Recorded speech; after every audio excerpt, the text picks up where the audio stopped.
সমস্যাটো আমি চিৰদিন জীয়াই ৰাখিব নিবিচাৰোঁ। ইয়াৰ এটা ক'ৰবাত সমাধান হ'ব লাগিব। এতিয়া বাদ পৰি যোৱাসকলৰ কাৰণেও মানৱীয়তাৰ দৃষ্টিকোণেৰে তেওঁলোকলৈও আমি এটা সমাধান দিব লাগিব আৰু সেই সমাধান হিচাপে আমি গুৰু দক্ষিণা আঁচনিখন আনিছোঁ। বাদ পৰি যোৱা শিক্ষকসকল যিসকলৰ তথ্য ডাইচত আছে তেওঁলোকে আবেদন কৰিব আৰু মই ভাবোঁ যে এই পদক্ষেপৰ পাছত আগন্তুক বছৰকেইটাত অসমত চিৰদিনৰ কাৰণে ভেঞ্চাৰ স্কুলৰ সমস্যাটোৰ স্থায়ী সমাধান হৈ যাব। যে তেওঁলোকে স্কুলখনৰ ডাইচ কোডটো দিবই লাগিব যিখন স্কুলত কাম কৰিছে। স্কুলখন যদি কোনোবা বেছ স্কুলত মাৰ্জ হৈ গৈছে নতুন স্কুলখনৰো তথ্য তেওঁলোকে দিব যাতে ট্ৰেকিং কৰাত আমাৰ সুবিধা হয় আৰু তেওঁলোকে যি ডাইচ বা ইউডাইচ নম্বৰ দিব তাত তেওঁলোকৰ নামটো আছেনে নাই তাৰ ওপৰতে এলিজিবিলিটিটো গণ্য হ'ব।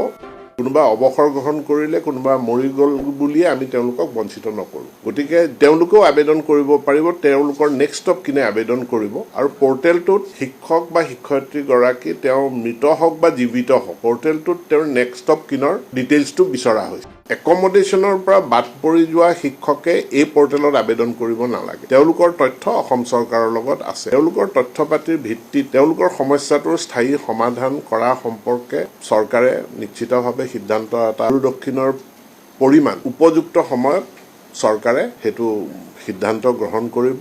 কিন্তু তথ্যখিনি যুগুতাই আমি চৰকাৰক দিয়াৰ কাৰণে আজি আমি এই গুৰু দক্ষিণা 1 এই পৰ্টেলটো আনুষ্ঠানিকভাৱে মুকলি কৰি দিছোঁ আৰু আজিৰ পৰা এইটো কাৰ্যকৰী হ'ব।